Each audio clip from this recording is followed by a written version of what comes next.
Let's move on. Chris from Philadelphia says nobody's ever been able to confirm this story, but in 1961, Bobo Brazil actually defeated Nature Boy Buddy Rogers in August of 61 at the Roosevelt Stadium in New Jersey for the World Heavyweight Championship. I believe this is the NWA World Championship, and it was and it was recognized by the NWA at the time.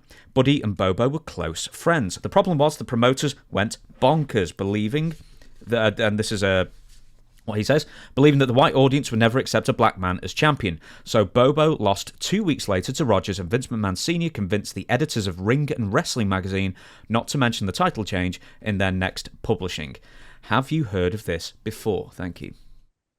I've heard of it, but there's more to that story than what you've just heard.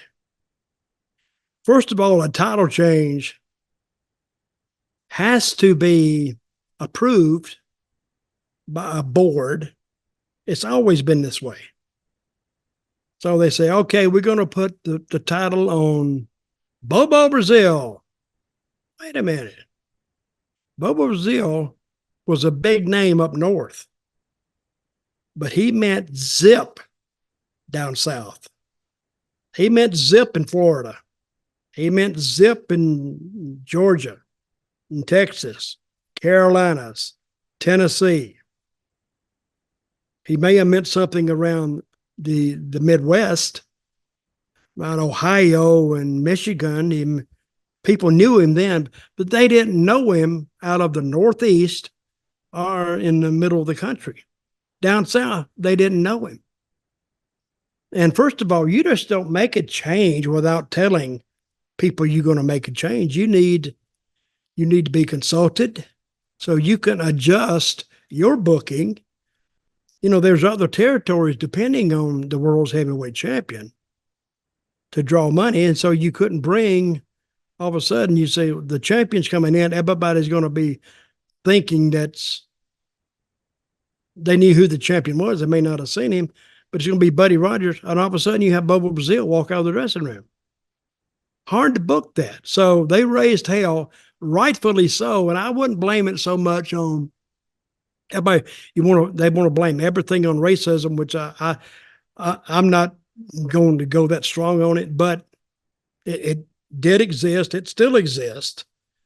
But I think the main thing was that they just didn't tell anybody. They could have put it on a Caucasian fella, but they had to tell people what they were going to do.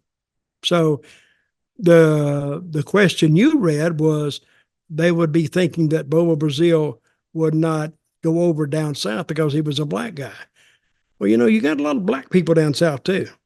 And he may have went over better than what they think. Now, I work for an opposition group in Atlanta, in Georgia. It was called Gunkel Enterprises. And at one time, half the crew was black guys. They were mostly all baby faces.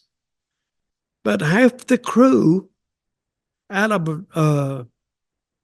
a crew of, I don't know, say 16 guys, about 5 or 6 or 7 of them were black. They were all like baby faces. So they wouldn't, and we did good business, because a lot of towns down south, a lot of them are predominantly black. And since they didn't have anybody that looked like them on the card, they didn't come. But if they had somebody that looked like them in an important position, a championship position, yes, they came. So, but I think that's a two-pronged answer. I think they needed to know who the champion was and who he was against. I don't think you gave the other promoters time to adjust their booking accordingly, and that's why the big uproar. And of course, his race could have had something to do with it. I wasn't there. I don't know. But the country's changed a lot in 60 or 70 years. What year was this? 61. So, I mean, this is still at the time of Jim Crow laws and lynchings, you know. Absolutely. So they didn't call me about it. I was I was on 61. Oh yeah, I was You were about about what, 12. 12? Yeah. I was about. They didn't call me up because I didn't have a telephone, so they could have sent me a telegram. Could have sent you a But pigeon. yeah, that did I did play into it, so that needs a. And I didn't give it justice, but by giving that answer. But yeah, that was right in the middle of the Jim Crow era, the integration era. But you know where I was, if you're talking about that, I didn't really notice that because I must have been off in some really secluded section of the world because I never really I read about it, I never saw it. They didn't have Jim Crow in Oil Trough. Well, I was in South Carolina, but, We, and they probably did have. I didn't even know who Jim Crow is. I still don't know who he is. Who is he? I don't know. He's a cartoon. He's a cartoon character, right? No, it's a town in Pennsylvania, I think. No, No, Jim Crow Thorpe. That's Jim Thorpe.